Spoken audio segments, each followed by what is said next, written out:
What if I told you that your nervous system could be dysregulated and you might not even realize it? My name is Elyssa Smith. I'm a trauma informed executive coach, and I'm the host of the Unlock Your Blocks podcast. In today's episode, I'm going to walk you through the 7 surprising signs that most women don't even know to look for that are signs your system is in survival mode. By the end of today's episode, you're going to understand exactly what brought you to this place, and you'll know what to look for to decide whether or not you're in survival mode or whether you're really producing at your top level. So, one of my clients came to me and she's a top performer. She has her own business. She's incredibly successful, very lucrative. She's doing great. She has this beautiful life, very very well curated on social content. And one of the things that we started to talk about was how irritable she was at home. And she started to talk to me about all these things, that the reasons that she wanted to start to work with me. And what we got to is that even though her life looked like she was successful, she was doing the things that she wanted to do, she was producing the content she wanted to produce, she was being effective and productive. She wasn't stuck, which is some of the clients that I work with and I have so much experience with, personally, is just being stuck and procrastinating. She wasn't even necessarily doing that. Like everything looked like it was full steam ahead, everything was working really well for her, but she wasn't happy. And so when we started talking, what we started to realize is that her system was in a dysregulated state and had been so for a long time, even though she was checking all the boxes and she was producing at the level that she wanted to. So sometimes a dysregulated nervous system can just be like, hey, it's really obvious you're flat on the couch, you can't get up, you can't get your stuff done. And sometimes it's super sneaky. And a lot of high achievers don't even recognize that they're in survival mode, that they're in a dysregulated state because they're still able to function so well. So, this is what I want to talk about. These 7 signs are 7 things that you can look for right now. And I'm going to give you an exercise towards the end of this episode today where you can actually rate yourself on these certain categories. And it's different than the 7 signs I'm going to give you. So, we've got a couple categories of things we're going to cover. So, first, let's talk about what this looks like. Okay, the first sign is perfectionism. If you know that you are always expecting this really high level from yourself, it might be a sign that you're dysregulated. Here's why. The nervous system, when we're kids, when we're little, if you are a perfectionist, a self proclaimed perfectionist, or if other people have told you you're perfectionistic, even though you're just like, well, I just have high standards. I mean, I have a lot of clients who will come to me and say, well, perfectionism is a good thing, right? Because that's what helps me perform at this high level. I just have a high standard for how I perform.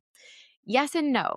So, as a kid, your nervous system, your amygdala, your vagus nerve, everything is searching for threats. It's searching for ways that you might be unsafe. And if you learned that you might be unsafe or you might get fewer needs met if you made a mistake or if you weren't perfect, then that pressure is going to be where you're living from for the rest of your life. It's kind of a doomsday statement there. But the bottom line is we can rewire it if we know where to look in the brain pathways to rewire them. So perfectionism keeps us in this constant state of the fight, flight, freeze, fawn. A lot of times my fellow workaholics, because a lot of us that's how we cope. We work harder, we're going to be better, we're going to do more. And that's what we're going to do to get through whatever problem it is. It's not a bad technique for survival, but it's a really rough thing to stay in if you want to thrive and actually enjoy your life that you're building of success. So when this client and I were talking and I was like, okay, well, what are your normal thoughts to yourself? Okay. And so the way that you can tell if you're perfectionistic is how you talk to yourself. So think about those thoughts that you're having about yourself. How do you talk to yourself when you have a good accomplishment? Do you minimize it and immediately move on? Do you start to scrutinize every little thing that you perceive went wrong instead of celebrating the overall effect of what you accomplished? Perfectionists, I love you. And also, I'm one of you. But we all have this tendency to keep that hyper vigilant. Oh my gosh, I can't make a mistake. I got to plan. I got to do this. I got to do that. Which leads to our next sign that you're probably dysregulated if you do this a lot, which is overthinking. That's the second step, the second sign. If you know that you have seen yourself, you're like, it's just a simple decision. Why can't I make this decision? Perfect example. So many of my high achieving ladies that I work with come to me with an example like this from their own life. And I lived this for so many decades. Okay. But picture it. You have a 20-minute break in your day that maybe you weren't expecting. And you know that in that 20 minutes, you could either take a shower, read a book, take the dog for a walk, go outside and get sunshine on your face, go make yourself a cup of tea, go get a snack, watch part of your favorite show. And you've got all these things like you're constantly trying to like optimize that 20 minutes. Let's get it all crammed in. But you end up spending the whole 20 minutes just trying to figure out what to do with the 20 minutes. You're an overthinker. And I love you because that's who I am too. We come by this very honestly. As children, adult overthinkers learned that as kids, we could probably plan our way out of whatever hardship we were trying to avoid, or we could plan our way into whatever connection or affirmation or, connection with the adult caregivers in our lives, however that looked. So we learned that if you can just think your way out of the problem or think your way into the solution that you want, that probably the results would be better. But what this leads to is a cycle of your system not ever knowing when it's okay to relax. So it doesn't know when it's okay to stop the overthinking cycle and to stop the over planning. And so it can interrupt your whole life and just causes us to be completely emotionally drained all the time and mentally drained. So perfectionism, overthinking. Okay, next one, procrastination. Okay, you may or may not be a procrastinator. Most of us procrastinate at some point in our lives. But if you're a perpetual procrastinator, if you know that this is my favorite thing that we all say if we're procrastinators, we work best under pressure. And I put air quotes around that because that's not really a thing, even though it is a wonderful survival skill to be able to like jump to it as soon as the deadline is there or as soon as the emergency is happening. We can get there. We work really well under those emergent circumstances. Okay. But don't confuse that with your best work. Because even in those circumstances, the brain is wired to survive. It's not wired to thrive or to optimize the situation. It's just there to make sure you don't die, to make sure as few other people die as possible. No, making sure no one dies and no one cries is the idea of the survival system. But when your survival system is in charge, automatically your executive functions, your higher level decision making techniques, like anything higher level than just basic fight, flight, freeze, or fawn goes offline to allow the survival system to save your life.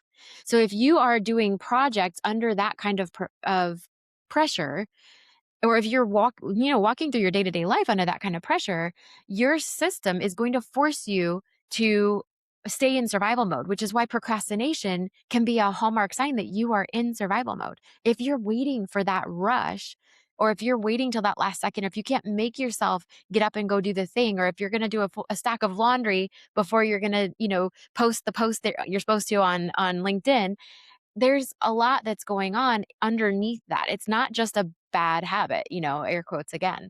So this is actually a real sign that your nervous system is trying to protect you from something, which means you're in survival mode. It means you're dysregulated. It's not a bad thing. Again, these are all just survival instincts. So another one, like my client had, is irritability. So I notice a lot of times, actually I have a client that I'm working with right now where we were talking about just life is a little harder for her. She's kind of being squeezed. She's going through some sort of a transition and a knothole, which when we do that, our nervous systems are a little on edge anyway. And she said, I can tell because I'm losing my temper with my kid. And I'm like, yes.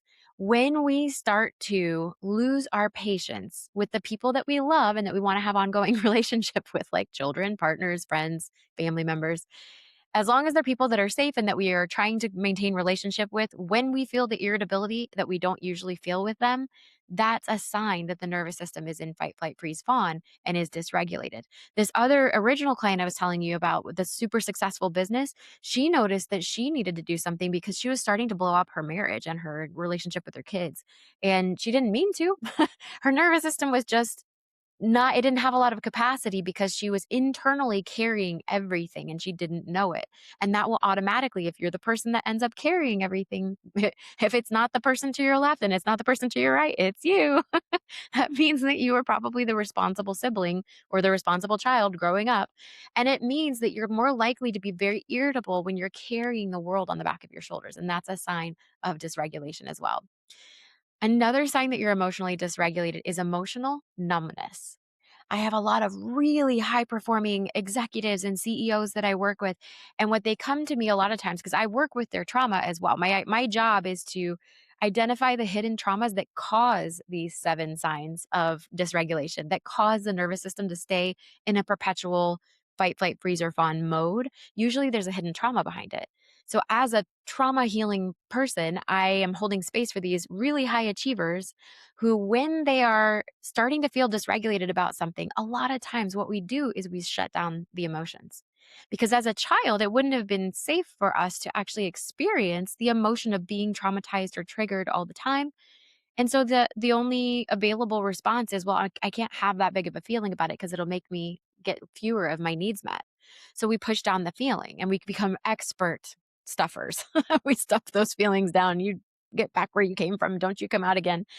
And so because of this, a lot of high achievers will be great at emotionally numbing, but not on purpose. I have clients who are trying to feel because you have to feel pain in order to heal. And my job is to create a safe environment to feel all of the things and to give nervous system techniques in real time so that my clients can actually stop the trauma response and actually start the healing response. There's a trade-off that can happen, but you have to work really closely with holding safe space for the nervous system. But emotional numbness will protect you from actually having too overwhelming of feelings to function.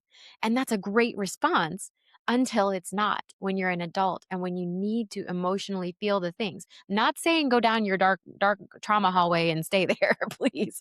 And obviously, you always want to have the right kind of support when you're doing this kind of work.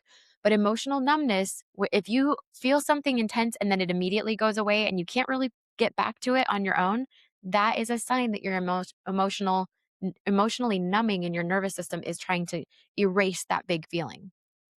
So, another big sign that you might be emotionally dysregulated is not just that you're a hard worker if you have trouble relaxing. Having trouble relaxing is in itself its own sign that you are emotionally dysregulated, not because you're doing anything wrong, but because you learned to cope with hard things by working harder.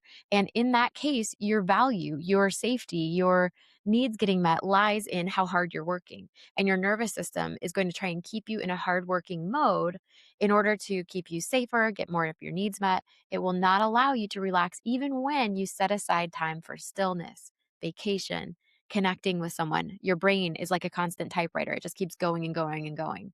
So trouble relaxing, your body feeling tense all the time, even when you're on a break. Those are signs of dysregulation. Here is the sneakiest sign that your system is dysregulated and you might not know it, is that you still look like you're high functioning to everyone around you, probably including you.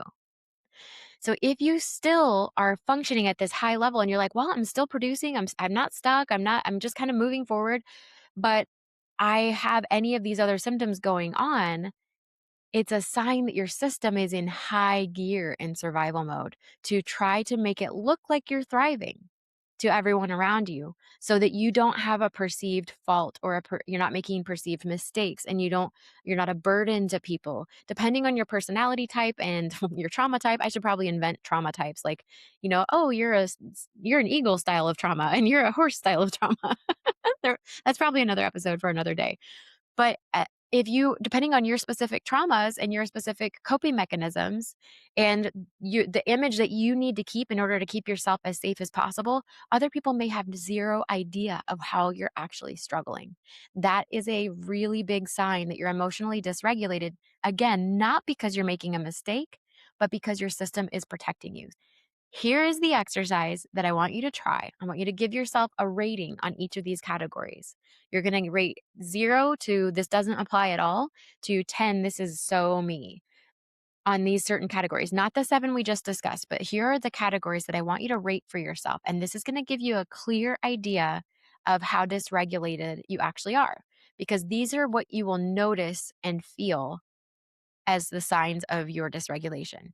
So, how rushed do you feel on a daily basis? Rate yourself on that. How on edge do you feel? Do you feel like you're about to do a 0 to 60 rage trigger?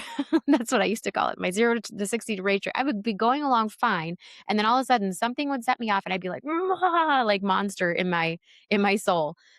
So rate yourself on that. The next one is you can't relax. That's how true is that for you? 0, it's not true. 10, it's really, really true.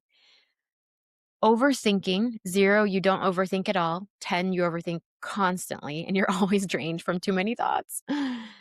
Irritability, how irritable do you feel on a regular basis right now? And let's give it for like, maybe you feel irritable today, but you didn't yesterday. Let's give yourself a rating based on the last week. We'll give it kind of a range. And then how emotionally numb do you get after you have a big feeling? Are you able to process it all the way through and feel the pain, or do you shut that down real quick? So emotionally numb, 10, I'm always numbing. 0, I'd never emotionally numb. I'm feeling my feelings all the time. And then the last one is I want you to rate your exhaustion level, 0 to 10. 0 meaning I am so energetic, and 10 being like, I can't move. I can't get out of bed today. Once you rate yourself in those categories, you will be able to tell how dysregulated your system really is based on your day to day lived experience. Once you know how irritable, that's the one that stands out a lot of the time. Once you know how dysregulated you are, it's so important that you're gentle to yourself. There is no other way that you could be responding to your life right now than the level of dysregulation that you're at.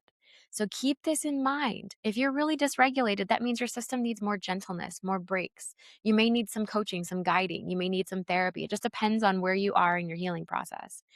I hope that you can look at this as a jumping off point, no matter where you are with all these things. So if you can look at this as a jumping off point, just a way to mark where you are today so that you can move forward from this, that's going to be such an advantage to you in your healing process. And as we're going all along this journey all together, all of us who are in this place of trying to notice, am I dysregulated? Is this a real problem? Sometimes we'll be irritated, but it's because someone crossed a boundary. That's not a sign of dysregulation. That's a sign of health. So, reading these things on a scale of 0 to 10 is really going to help you understand where your system is right now as a whole.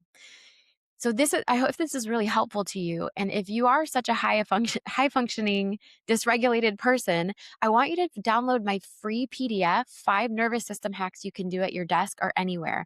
And these 5 nervous system practices, they're super easy. It's a lot of bang for not very much time or effort and output. And you're going to be able to help your nervous system start to feel safe, even literally right now as you start those exercises. So go to elyssasmith.com/reset and grab your copy of this. And I hope that really helps. Until next time, take such good care of yourself.